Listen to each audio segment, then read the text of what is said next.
Okay, I'm going to do a video review of this camera. It's a Sony HX80. Actually, I've had this camera for at least 2 years, 2 or 3 years, I'd say. And the reason why I wanted to review it is because there are multiple reviews online for this camera. Most of them are addressing it as a great camera for blogging, but I wanted to talk more about the fact that I use it a lot for birding, which is a hobby I've recently gotten into.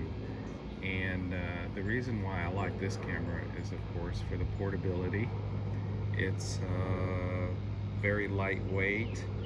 It has a focal length of, I think, 7 millimeters. Is it 7 to no, maybe it's 24 millimeters to 760 or something to that effect.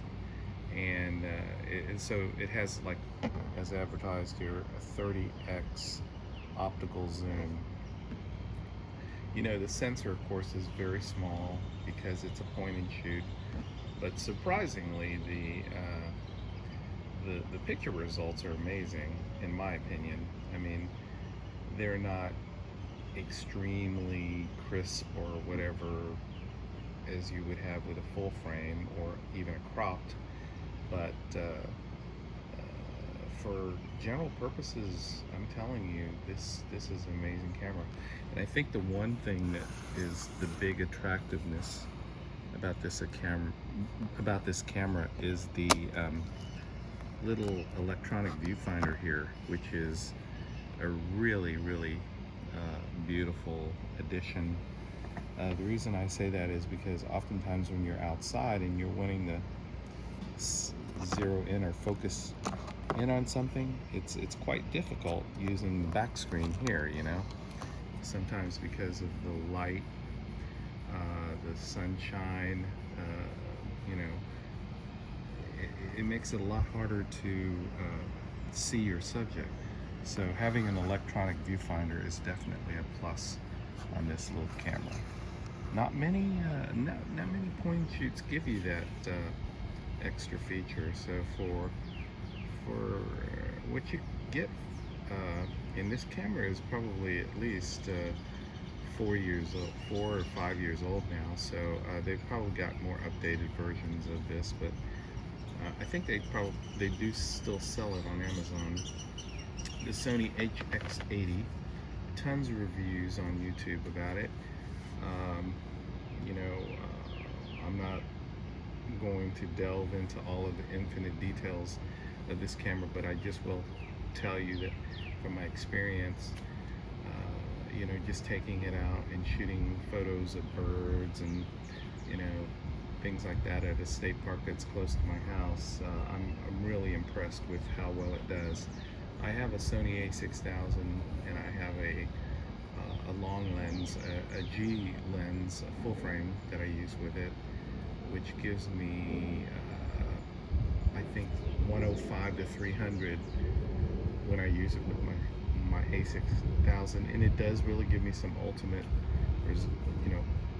results, but as you know, something like that is cumbersome to carry around. So this one you can slip into your pocket, you can, you know, hang it on your wrist as you're walking around, and the electronic viewfinder makes it so easy to take pictures and focus in on your subjects, and 9 times out of 10 what you're focusing on will come out sharp, and you can do all your post-processing. You know, I do a lot of mine on my iPhone, so I'm really pleased with this little camera. I think it, you know, you can Google it.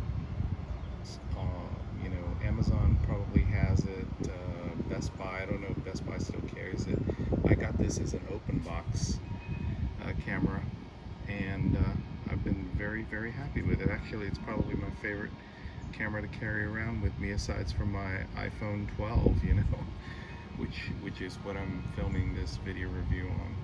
So anyways, Sony HX80, nice little point and shoot with a focal length of about 24 to 720, I think. But you can look up the details if you Google it. If you're looking for something to shoot nature with, you can't go wrong with this little gem, especially for the focal length. It does a fabulous job in my opinion. So anyways, my 2 cents worth on this camera.